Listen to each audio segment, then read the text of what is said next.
Und jetzt das Heute-Journal mit Heinz Wolf und Marietta Slomka. Guten Abend. Wegen einer einzelnen Drohne wird es keinen dritten Weltkrieg geben. Und dass der amerikanische und der russische Verteidigungsminister gestern miteinander telefonierten, zeigt auch, dass weder Washington noch Moskau eine solche Eskalation wollen. Das Video von dem Vorfall, das die Amerikaner heute veröffentlichten, zeigt aber auch, wie nah man sich in diesem Krieg kommen kann. Derweil gehen die Polen einen nächsten Schritt und kündigen an, dass sie bereits in den nächsten Tagen Kampfflugzeuge an die Ukraine liefern werden. Florian Neuhan berichtet. Dafür, dass die NATO-Staaten sich seit Beginn von Russlands Krieg angeblich stets eng abstimmen, ist das heute nicht der beste Beleg. Malwinkel, Sachsen-Anhalt. Verteidigungsminister Boris Pistorius besucht die Streitkräftebasis. Gerade hat Polen verkündet, als erster NATO-Staat Kampfflugzeuge an die Ukraine zu liefern. Doch der Minister zieht blank. Ich kenne die Medienmeldung, aber keine Bestätigung, dass das tatsächlich die Absicht ist und wann. Kampfflugzeuge für die Ukraine, es ist seit Wochen die Losung ukrainischer Politiker. Manchmal recht plakativ, wie hier Verteidigungsminister Resnikow bei der NATO. In den Händen ein Einstecktuch mit Kampfjet. In Warschau hatten sie diese Rufe schon lange wohlwollend und heute endlich erhört. In den kommenden Tagen werden wir, soweit ich weiß, 4 voll einsatzbereite Flugzeuge in die Ukraine überführen. Weitere werden gewartet und vorbereitet und nach geliefert werden.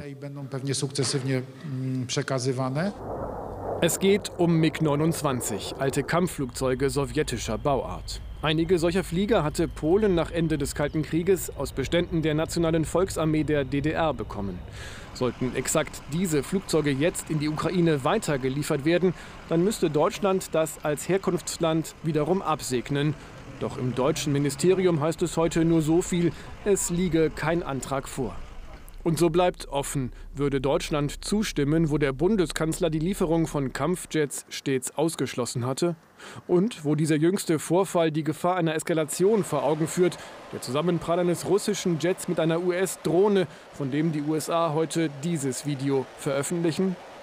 Militärexperten warnen davor, die Ankündigung von heute zu überschätzen. Die MiG-29 ist ein Flugzeug, das ja immerhin schon etwa 45 Jahre alt ist, von ihrem Erstflug her gesehen. Mein Urteil hier ist völlig klar, diese Lieferung von eine Handvoll von MiG-29 wird keine strategische Wende herbeiführen. Eine echte Wende wären vielleicht Kampfflugzeuge westlicher Bauart, wie diese F-16 und F-35. Derzeit dürfen 2 ukrainische Piloten im Simulator testen, wie gut sie damit zurechtkommen. Eine Entscheidung, die Jets zu liefern, sei aber, sagen die USA, noch nicht gefallen. Ja, nachgefragt bei Florian Neuhan in Brüssel. Wie kommt denn dieser polnische Vorstoß bei den NATO-Partnern an? Man konnte heute 3 verschiedene Arten der Reaktion beobachten. Erstens diese Skepsis aus Deutschland, gepaart mit diesem leicht irritierenden Kommunikationsproblem mit den Polen.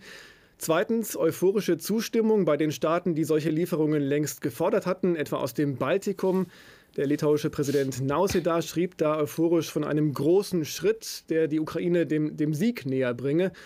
Und drittens die wohl wichtigste Reaktion aus dem mit Abstand wichtigsten NATO-Land, den USA. Dort hieß es, das sei, Zitat, die souveräne Entscheidung jedes einzelnen Staates. Im Klartext, die USA haben einen Freibrief erteilt, hier solche Kampfjets zu liefern, aus sowjetischer Machart eben. Und Polen hat diesen Freibrief heute eben genutzt. Ein bisschen erinnert diese Kampfjet-Debatte ja an die Kampfpanzerdebatte. Also anfangs heißt es nein und dann werden sie irgendwann doch geliefert. Das ist wirklich frappierend, diese Ähnlichkeit der Debatten. Wir haben dieselben Rollenverteilungen da. Osteuropäer, die als Erste vorpreschen und drängeln, wie heute die Polen. Die Westeuropäer, die dagegen bremsen aus Sorge vor einer Eskalation. Tatsächlich können solche Jets ja auch zu Angriffen auf russisches Gebiet genutzt werden. Das ist eben die große Sorge. Praktisch sagen Befürworter dieser Lieferungen dagegen, würden die Ukrainer das auf keinen Fall tun. Denn Russland hat eine funktionierende Luftabwehr und würde solche ukrainischen Jets sofort vom Himmel holen. Das also wäre das Gegenargument, dass auf keinen Fall ein solcher Angriff droht. Das ist heute nicht das Ende der Debatte. Im Gegenteil, wir sehen ja bereits, dass etwa Großbritannien ukrainische Piloten bereits ausbildet. Das ist also bereits angelegt, dass auch solche Jets geliefert werden. Es könnte also genauso ausgehen wie damals bei den westlichen Kampfpanzern. Dankeschön, Florian. Nach Brüssel. Dieser Krieg hat auch vor Augen geführt, wie unzureichend der Luftraum über Europa geschützt ist. Die Luftverteidigung soll nun dringend ausgebaut werden. Deutschland interessiert sich für israelische Raketenschutzsysteme. Unter normalen Umständen hätte das Hauptgesprächsthema sein können zwischen Olaf Scholz und Benjamin Netanyahu bei dessen Besuch heute in Berlin. Aber die Zeiten in Israel sind nicht normal. Die Art und Weise, wie Netanyahu und seine teils extremistischen Koalitionspartner den israelischen Rechtsstaat umbauen wollen, löst nicht nur in Israel Besorgnis und Empörung aus. In einem offenen Brief verlangten prominente Israelis sogar, dass Berlin Netanyahu gar nicht erst empfängt. Wie der Besuch dann heute verlief, hat Nicole Diekmann beobachtet. Die Proteste gegen seine geplante Justizreform, sie verfolgen Israels Regierungschef Benjamin Netanyahu bis in die deutsche Hauptstadt. Auf der Straße, aber auch im Gespräch mit dem Bundeskanzler. Das Thema ist allgegenwärtig. Als demokratische Wertepartner und enge Freunde Israels verfolgen wir diese Debatte sehr aufmerksam und, das will ich nicht verhehlen, mit großer Sorge. Die Unabhängigkeit der Justiz ist ein hohes demokratisches Gut. Darin sind wir uns einig. Von Einigkeit ist Israel allerdings denkbar weit entfernt. Seit Monaten demonstrieren Zehntausende gegen die Justizreform der Regierung. Die will ihren Einfluss bei der Auswahl von Richtern stärken und die Befugnisse des obersten Gerichtshofs einschränken, Gesetze zu kippen.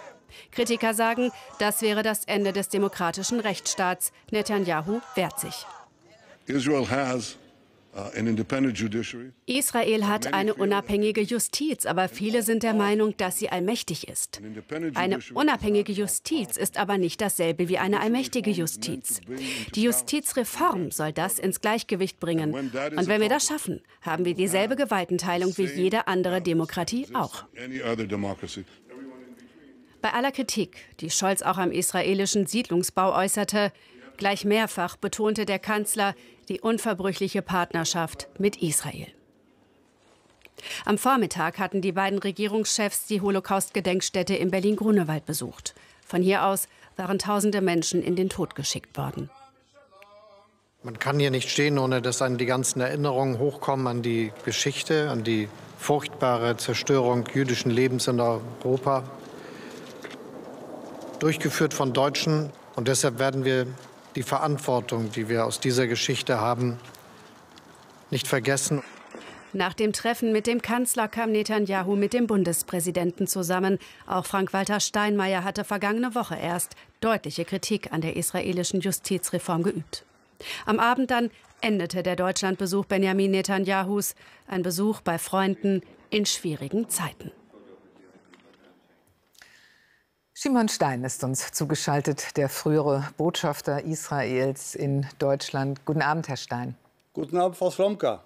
Es gab im Vorfeld dieses Besuchs einen Aufruf, einen offenen Brief von prominenten Israelis, die Deutschland aufforderten, Herrn Netanyahu doch gar nicht erst zu empfangen.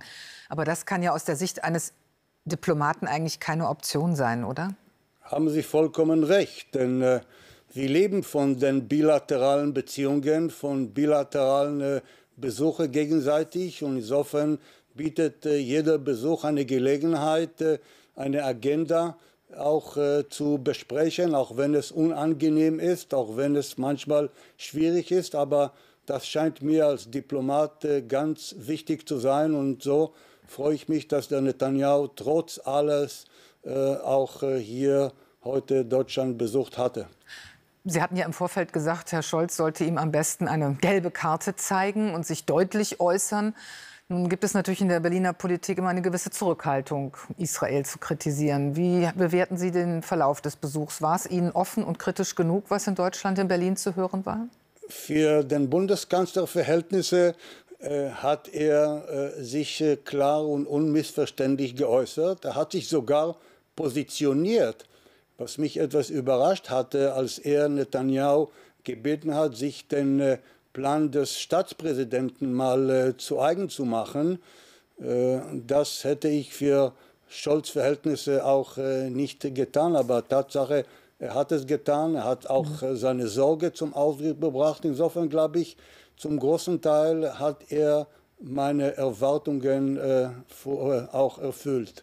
Sie sprachen gerade Staatspräsident Herzog an, also den israelischen Staatspräsident Herzog, der ja gewarnt hat. Also der sagte, das, was Netanyahu und seine Koalition davor haben, das könnte in einen Bürgerkrieg führen. Teilen Sie diese Sorge, dass es so dramatisch ist? Dass ein Staatspräsident das so sagt, dann muss schon bereits die Glockenalarm auch schlagen. Denn wenn es so weit ist, dann stecken wir in eine wirklich tiefe Krise, in der wir in der Tat auch stecken. Ich war übrigens über die Pressekonferenz und die Tatsache, dass Netanyahu dreimal sogar gesagt hat, dass die Menschen gar nicht verstehen, worum es sich handelt. Angenommen, dass das eigentlich stimmt, dass die Zehntausende, die auf die Straße gehen, ja nicht wissen, worum es sich handelt, warum eilt er? Also das ist die große Frage im Raum. Er hat jetzt 3,5 Jahre als Regierungschef noch weiter. Warum, wenn die Menschen es wirklich nicht verstehen, obwohl ich meine, die Menschen verstehen ganz klar, um was es sich handelt, hätte er eigentlich die Zeit genommen, eine Kampagne zu starten, runden Tische zu organisieren, um auch den Menschen zu sagen, dass das, was er hat, ist die Gewaltenteilung, die Außenkontrolle für seine Begriffe waren, auch herzustellen. Das hätten die Menschen auch verstanden. Also es gehen ja sehr viele auf die Straße, eben weil sie befürchten, dass der Rechtsstaat, dass die Gewaltenteilung abgeschafft wird, dass Netanyahu sich da eine Art Lex Netanyahu einbaut, damit er gar nicht erst irgendwo in diese Korruptionsgerichtsprozesse weiter verwickelt wird, die gegen ihn laufen. Das Interessante ist, dass da doch eine breite Koalition zu geben scheint. Also Sie sind ja nun auch kein Linker oder, wie man es heute neudeutsch sagt, Woker, sondern galten eigentlich als jemand, der Ariel Sharon nahe stand, also dem rechtskonservativen Lager, ein Falke. Sie haben Ihr Leben lang für Israel gekämpft, auch beim Militär und gedient. Wie besorgt sind Sie jetzt um die Rechtsstaatlichkeit in Israel? Ich bin sehr besorgt, genauso wie alle meine Freunde. Und Sie haben mit Recht gesagt, es geht ja nicht um links und rechts. Das ist ja eine tiefgreifende Problematik. Und ich werde auch nicht, wie man hier auch die Terminologie von Netanyahu verwendet, Reform. Das ist keine Reformen. Das ist ein Regime-Coup oder eine Revolution, die tiefgreifend ist, die Israel erschüttern wird. Und insofern bin ich sehr besorgt. Die Kämpfe, die beide Lager sind in ihre Positionen verhärtet. Und ich wüsste nicht, wie sie aufeinander zukommen sollte.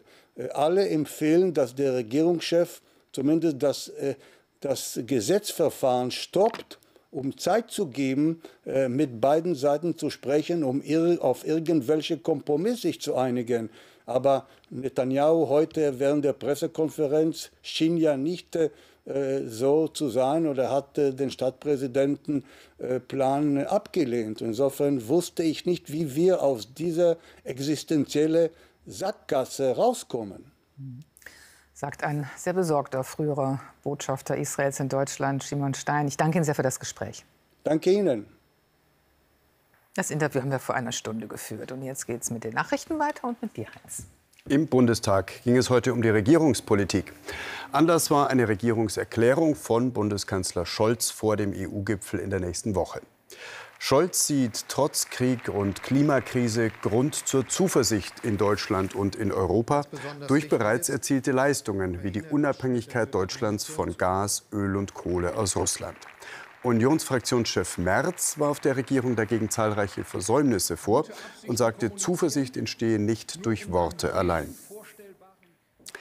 Weiteres Thema im Bundestag, das deutschlandweit gültige Nahverkehrsticket, wegen seines Einführungspreises 49-Euro-Ticket genannt. Das Parlament gab grünes Licht für die Bundesmittel von jeweils 1,5 Milliarden Euro von 2023 bis 2025. Das soll Einnahmeausfälle bei Verkehrsanbietern wegen des günstigen Ticketpreises zur Hälfte ausgleichen. Für die andere Hälfte sollen die Länder aufkommen. Das 49-Euro-Ticket soll ab dem 1. Mai gültig sein. Die Länder fordern vom Bund angesichts steigender Flüchtlingszahlen eine Unterstützung deutlich über die bereits zugesagten Mittel hinaus. Nach einer Ministerpräsidentenkonferenz sagte der derzeitige MPK-Vorsitzende Niedersachsens Regierungschef Weil, die Länder rechneten damit, dass sie in diesem Jahr über 16 Milliarden Euro im Zusammenhang mit der Unterbringung von geflüchteten Menschen aufzubringen hätten. Wie Weil forderte auch dessen nordrhein-westfälischer Kollege Wüst eine hälftige Aufteilung der Flüchtlingskosten zwischen Bund und Ländern. Frankreichs Präsident Macron will seine umstrittene Rentenreform ohne Parlamentsabstimmung durchsetzen und nutzt dazu einen Verfassungsartikel, der das in Ausnahmefällen ermöglicht. In der Nationalversammlung sollte eigentlich heute abgestimmt werden, aber offenbar fürchtete die Regierung um ihre Mehrheit und griff zu der Sonderregelung. Von Seiten der Opposition gab es wütende Reaktionen. In Paris und anderen Städten gab es erneut Proteste gegen die Reform, die eine schrittweise Anhebung des Renteneintrittsalters von 62 auf 64 Jahre vorsieht. Noch einmal zurück zum Bundestag. Dort gab es heute auch eine Schweigeminute. Die frühere Bundestagsvizepräsidentin Antje Vollmer von den Grünen ist gestorben im Alter von 79 Jahren. Die evangelische Theologin gehörte zur ersten grünen Fraktion, die 1983 in den Bundestag einzog und war Teil des ersten komplett weiblichen Fraktionsvorstandes. 3 Fraktionsvorsitzende, 3 Geschäftsführerinnen, das Feminat. Das Feminat war damals einfach eine Sensation, auch für die bundesrepublikanische Öffentlichkeit, ein bisschen auch für die Grünen. 1998 stellten Bündnis 90 die Grünen zusammen mit der SPD die Regierung. Frauenpower im Bundestag. Wir sind von Frauen gewählt worden, zu einem großen Teil, und bestimmt nicht nur wegen der schönen Augen von Gerhard Schröder und Joschka Fischer, sondern ich glaube wegen der Kompetenz der Frauen. Antje Vollmer, konsequent, streitbar und Wegbereiterin für viele Frauen in der Politik, die nach ihr kamen. Der Kampf für Umweltschutz und gegen Atomkraft war es, der die Grünen von der Bürgerbewegung bis in den Bundestag trug. 40 Jahre später wird über das Für und Wider der Atomkraft noch immer diskutiert. So zum Beispiel heute. Die Unionsfraktion hatte eine Debatte über die Sicherheit der Stromversorgung in Deutschland initiiert. Ihr Argument? Die noch verbliebenen Atommeiler müssen länger laufen, solange der Ausbau der erneuerbaren Energien noch nicht weit genug vorangeschritten ist und gleichzeitig der Strombedarf steigt. Wo stehen wir denn nun eigentlich bei Wind, Wasser oder Sonne? Der Frage ist Christina Kayatz nachgegangen. Die Windräder an der Westküste Schleswig-Holsteins gehören zu den Vorzeigeprojekten der Energiewende in Deutschland. Einen Schönheitsfehler gibt es aber. Den energiehungrigen Süden kann man von hier aus nicht versorgen. Die geplante Südlink-Trasse wird wohl noch Jahre brauchen bis zur Fertigstellung. Oliver Opel ist dennoch optimistisch. Gut 40% des Stroms werden aktuell aus Wind, Wasser und Sonne erzeugt. 2030 soll es doppelt so viel sein. Das, was die Regierung jetzt erstmal als Zielsetzung ausgibt, ist genau die richtige Größenordnung. Ob die Umsetzung dann in dem Zeitrahmen klappt, ist natürlich eine zweite Betrachtung, die man angehen muss. Die Sicherheit der Stromversorgung heute ein Thema im Bundestag. Ein Gesetzentwurf eingebracht von der Union, alte Konzepte und eine bekannte Debatte. Kernkraft ist Klimakraft in dieser Zeit. Sie dagegen wollen lieber die Kohlekraftwerke länger laufen lassen. Und das ist ein entscheidender Unterschied. Wir brauchen diese Atomkraftwerke nicht. Wir wollen auf Erneuerbare setzen. Das ist billiger, das ist sicherer. Wir machen keine Folgekosten damit für die Bevölkerung, für die nachfolgenden Generationen. Bis vor kurzem war es unvorstellbar, dass wir in Deutschland über Blackouts, Stromrationierung, Abschaltung von Industrieunternehmen und ganzen Wohngebieten sprechen müssen. Die Gefahr eines Blackouts sehen Experten allerdings nicht. Wir haben ein Netz, was zwar noch nicht perfekt ausgebaut ist, aber den Strom in Deutschland gut verteilt. Und darum kann ich aus Sicht der Bundesnetzagentur nur sagen, für alle diese Spekulationen oder auch Ängste, die da geschürt werden, gibt es zumindest fachlich keine Grundlage. Und Atomkraft als Weg aus der Klimakrise, so wie heute im Bundestag diskutiert, auch das sei keine Lösung. Es gibt Studien, die deutlich belegen, dass die Atomkraft, wenn man sie jetzt stark forcieren würde, deutlich zu spät kommen würde, um den Klimawandel aufzuhalten. Und auch die Kosten, um die Atomkraftwerke zu erstellen, würden ein weitaus Vielfaches dessen sein, was die Energiewende sozusagen nach dem Muster Solar, Geothermie, Wind, Biomasse plus Wasserstoff kosten wird. Und das, glaube ich, da geht auch kein Weg mehr dran vorbei. An der Westküste setzen sie auf neue Windräder und forschen zugleich an der neuen Speichertechnologie durch grünen Wasserstoff. Ein Weg zurück scheint hier undenkbar. Und jetzt geht es bei dir noch mal weiter mit dem Blick auf die Finanzmärkte. Bei der Europäischen Zentralbank ging es heute um eine weitere Leitzinserhöhung. Und EZB-Präsidentin Lagarde äußerte sich auch zum Bankensektor. Valerie Haller, wie sieht Frau Lagarde die Lage? Also ganz klare Worte zum Thema Inflation. Die ist zu lange zu hoch, meint Lagarde. Mit einer Normalisierung rechnet sie auch nicht vor 2025.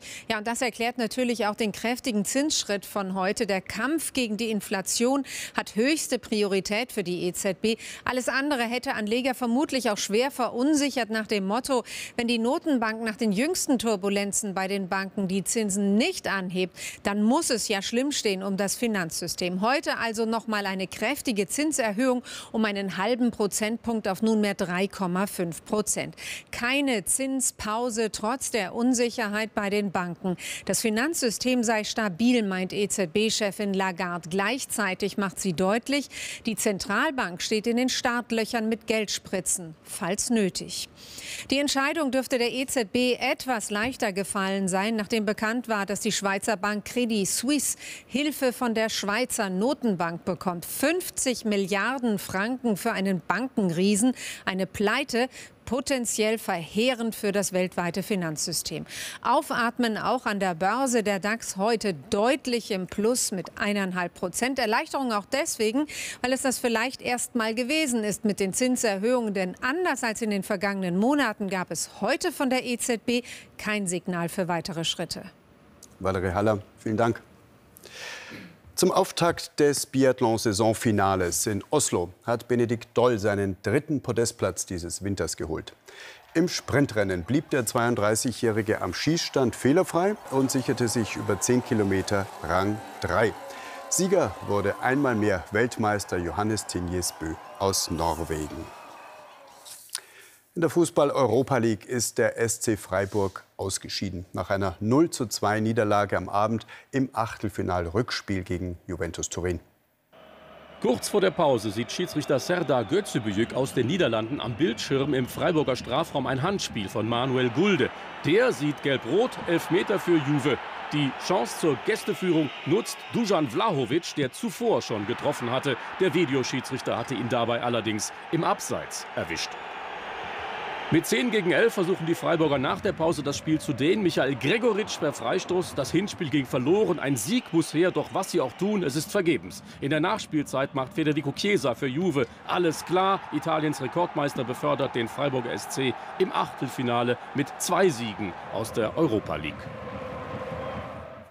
Es hatte ein bisschen was von Erich Mielkes "Ich liebe euch doch alle" Auftritt vor der DDR-Volkskammer. FIFA-Boss Giovanni Infantino präsentierte sich heute ähnlich ergriffen. "Ich liebe euch alle", rief er von der Bühne. Offensichtlich wird er auch ausreichend zurückgeliebt in der Welt der Fußballfunktionäre. Auf ihrem Kongress in Kigali ernannten sie ihn heute erneut zu ihrem Präsidenten. Nicht alle. Die deutschen Delegierten vom DFB verweigerten ihm die Unterstützung. Das dürfte Infantino aber herzlich egal sein. Er versteht nicht, warum er überhaupt von irgendwem kritisiert wird. Von den Medien etwa, da seien einige sehr gemein zu ihm.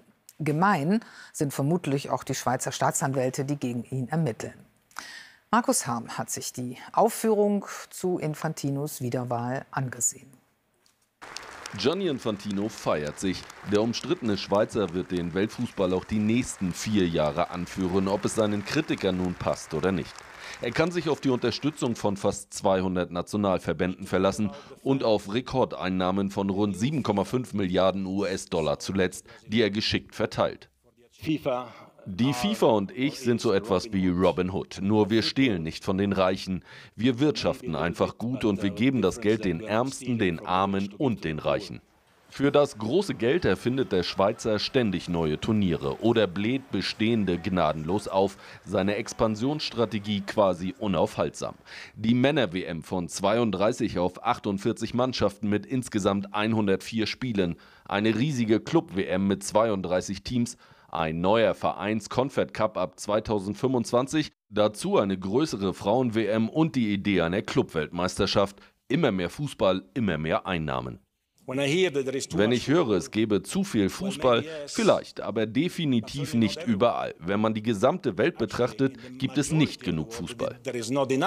Das kommt bei vielen Nationalverbänden in Afrika oder Asien super an, in Europa dagegen eher nicht. Spieler, nationale Ligen und Verbände zeigen sich entsetzt. Es gibt keine Transparenz bei ihm, er kümmert sich nicht um europäische Formate, hat keinen Respekt davor, das kritisieren einige. Aber nicht jeder will seine Ablehnung zeigen, dann wird man ganz schnell als schwarzes Schaf ausgemacht, erlebt persönliche Anfeindungen.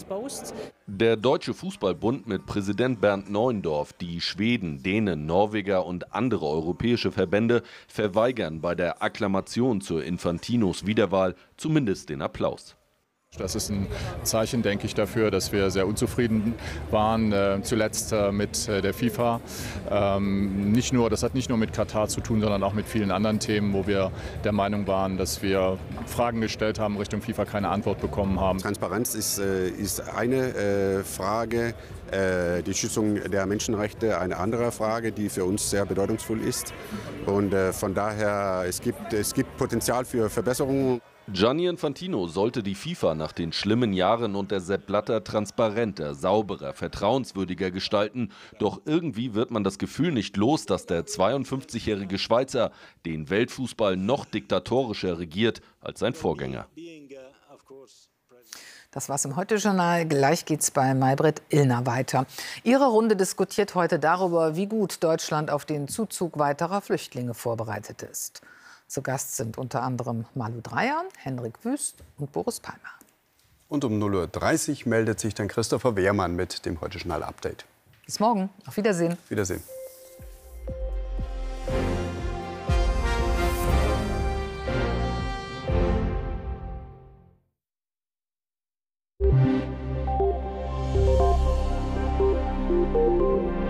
Schönen guten Abend und herzlich willkommen zum Wetter.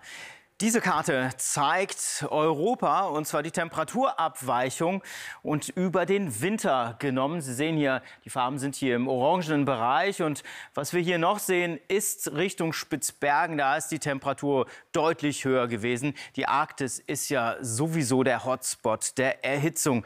Und europaweit war das der zweitwärmste Winter bisher nach diesem Datensatz. Der Blick auf die Temperaturen auf morgen in Europa zeigt uns in Deutschland 15 bis 20 Grad. Und diese milde Luft kommt aus dem Südwesten und hält sich dann auch am Wochenende ein bisschen. Ja, und dann kommt zum Montag hier etwas kühlere Luft an, aber das auch nur vorübergehend. In der Nacht gibt es nach Norden hin kompakte Wolken mit etwas Regen, sonst klart es nach Süden hin auf und auch nach Osten hin. Im Südosten bildet sich Nebel und dort ist es am kältesten mit Frosttemperaturen bis -3 Grad. Sonst liegen wir oft über der 0-Grad-Marke, ganz im Westen 7 Grad plus, also deutlich milder. Morgen dann ganz im Norden etwas Regen, sonst aber häufig trocken. Im Süden scheint die Sonne. Zum Nachmittag und Abend kommen von Südwesten Wolken herein und dann gibt es etwas Regen bei höchsten Temperaturen von 12 Grad Richtung Ostsee, sonst um die 15 Grad Marke, 21 im Südwesten Deutschlands. Ja, und die nächsten Tage noch mild am Samstag mit Sonnenschein bis 20 Grad, dazu Schauer und Gewitter. Und am Sonntag gibt es mehr davon. Einen schönen Abend.